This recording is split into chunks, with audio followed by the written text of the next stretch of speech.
সাংস্কৃতিক অনুষ্ঠানের মধ্য দিয়ে বসন্ত বন্দনা রাঢ় কেন্দ্র প্রাথমিক বিদ্যালয়ে। মঙ্গলবার বীরভূমের সাঁইথিয়া থানার অন্তর্গত রাঢ় কেন্দ্র প্রাথমিক বিদ্যালয়ে বসন্ত বন্দনার আয়োজন করা হয়। আর এই অনুষ্ঠানেই সাঁইথিয়া চক্রের এসআই সৌগত ভট্টাচার্যের হাতে মানপত্র তুলে দেওয়া হলো স্কুলের পক্ষ থেকে। উল্লেখ্য, আজ অর্থাৎ মঙ্গলবার সকাল 11টা থেকে স্কুল চত্বর থেকে গ্রামের রাস্তায় বসন্ত উৎসবের গানের তালে নৃত্যের মাধ্যমে অনুষ্ঠানের শুভ সূচনা করা হয়। আর তারপর বিশেষ অতিথিবর্গদের বরণ করা হয় স্কুলের অনুষ্ঠানের কক্ষে।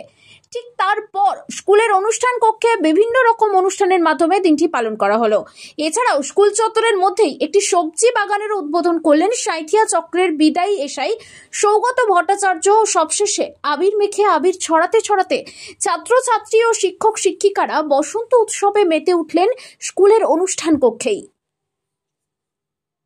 স্যার, আজ কি করা হলো আজ এই স্কুলে? আজকে রাঢ়কেন্দ্র প্রাইমারি স্কুলের বসন্ত উৎসব অনুষ্ঠানটা এখানে পালন করা হলো। বাচ্চারা খুব ভালোভাবে পার্টিসিপেট করেছে, খুব আনন্দ করেছে দেখলাম। এবং এটা একটা আমাদের বাচ্চাদের যে বিভিন্ন রকমের যে কোকারিকুলার অ্যাক্টিভিটিস, তার মধ্যে এটা একটা পার্ট। তারা এটা আনন্দের সঙ্গে এখানে এনজয় করেছে আজকে সারাটা দিন। আর এই দিক থেকে রাঢ়কেন্দ্র প্রাইমারি স্কুলই আমাদের সাতক্ষীরার প্রথম স্কুল যারা এই বসন্ত উৎসবের মধ্যে একটা আমাদের কালচারাল প্রোগ্রাম ওনারা অ্যারেঞ্জ করেছেন। এই জন্য আমাদেরকে স্কুল কর্তৃপক্ষকে ধন্যবাদ। এবং ওনারা বিভিন্ন দিক থেকে এই জায়গাগুলোতে অনেকটা এগিয়ে, যে বিভিন্ন রকমের চিন্তাভাবনা, নতুনত্ব চিন্তাভাবনা ওনারা এখানে ইমপ্লিমেন্ট করেন। মূলত দেখা গেল আজকে আপনাকে নিয়েও আজকে এই অনুষ্ঠান করা হলো। কেন করা হলো আজকে আপনাকে নিয়ে অনুষ্ঠানটা? আমাকে নিয়ে অনুষ্ঠানটা করা হয়েছে কারণ আমার বদলি অর্ডার হয়েছে, সেই জন্য ওনারা একটা আমাকে সম্বোধনা এখানে দিলেন। বসন্ত উৎসবের যে অবহেদি একটা সম্বোধনা আমাকে ওনারা দিয়েছে, সেই জন্য আমাকে ওনারা আগে ডেকেছিলেন। আপনার নাম ও পরিচয়? আমি সৌগত ভট্টাচার্য, এছাড়া সাঁইথিয়া করা হলো আমাদের স্কুলে আজকে আমাদের এই রাঢ়কেন্দ্র প্রাথমিক বিদ্যালয় অর্থাৎ সাঁইথিয়া চক্রের মধ্যে একটা অন্যতম স্কুল। আজকে আমরা বসন্ত উৎসব অর্থাৎ বসন্ত বন্দনা রবীন্দ্রনাথের ভাবনাকে কেন্দ্র করে বাচ্চাদের আনন্দে দানের জন্য এবং তাদের মধ্যে সর্বোপরি যেটা হচ্ছে যে সংস্কৃতির বীজ বপন করার জন্য, শিক্ষার সাথে সাথে সাংস্কৃতিক যে যোগসূত্র সেটাকে রক্ষা করার জন্য আজকে আমরা বসন্ত বন্দনা বা বসন্ত উৎসব করলাম। সেই সঙ্গে আমাদের বৃক্ষরোপণ, আমাদের মাননীয় অবর বিদ্যালয়ের পরিদর্শক মহাশয় ছিলেন, উনি বৃক্ষরোপণ করলেন।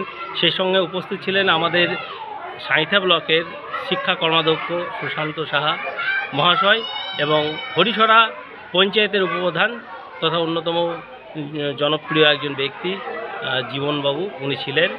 ওনারা বৃক্ষরোপণে অংশগ্রহণ করেন। পুরো অনুষ্ঠানটাতে বাচ্চাদের সর্বোপরি পার্টিসিপেশনটা খুব ভালো হয়েছে। তারা খুব অ্যাক্টিভভাবে নাচ গানের মধ্যে দিয়ে আজকের এই অনুষ্ঠানটাকে সুন্দরভাবে সাফল্যমণ্ডিত করেছে। এর সঙ্গে আমাদের যে অবর বিদ্যালয় পরিদর্শকের একটা বদলির নির্দেশ আসে, সেই জন্য আমরা ওনাদেরকে বিশেষ সম্বর্ধনা জ্ঞাপন করি বিদ্যালয়ের পক্ষ থেকে। আজ দুজনকে দেখা গেল, আজকে মানপত্র তুলে দেওয়া হোক, কাকে কাকে তুলে দেওয়া হলো? সাঁইথিয়া চক্রের অবর বিদ্যালয় পরিদর্শক মহাশয়, ওনার সাঁইথিয়া চক্র থেকে বদলির অর্ডার এসেছে, সেই জন্য আমাদের বিদ্যালয়ের সমস্ত শিক্ষক শিক্ষিকা এবং ছাত্রছাত্রীদের পক্ষ থেকে ওনার বিশেষ সম্বর্ধনা জ্ঞাপনার্থে আমরা এটা তুলে দিলাম ওনার হাতে। সেই সঙ্গে আমাদের এই সাঁইথিয়া চক্রের হরিছড়া পঞ্চায়েতের যিনি শিক্ষাবন্ধু চন্দনবাবু, উনি রিটায়ার্ড করেছেন, ওনাকেও আমরা সম্বর্ধনা জ্ঞাপন করেছি আজকে। আপনার নাম ও পরিচয়? আমি ইন্দ্রজিৎ সাহা, রাঢ়কেন্দ্র প্রাথমিক বিদ্যালয়ের একজন সহশিক্ষক। এই অনুষ্ঠানটা আমাদের স্কুলের সমস্ত শিক্ষক শিক্ষিকা মিলে একটা যৌথ প্রয়াস। আমাদের এই অনুষ্ঠান সকলের প্রচেষ্টায় সাফল্যমণ্ডিত হয়েছে। সকলকে অসংখ্য ধন্যবাদ।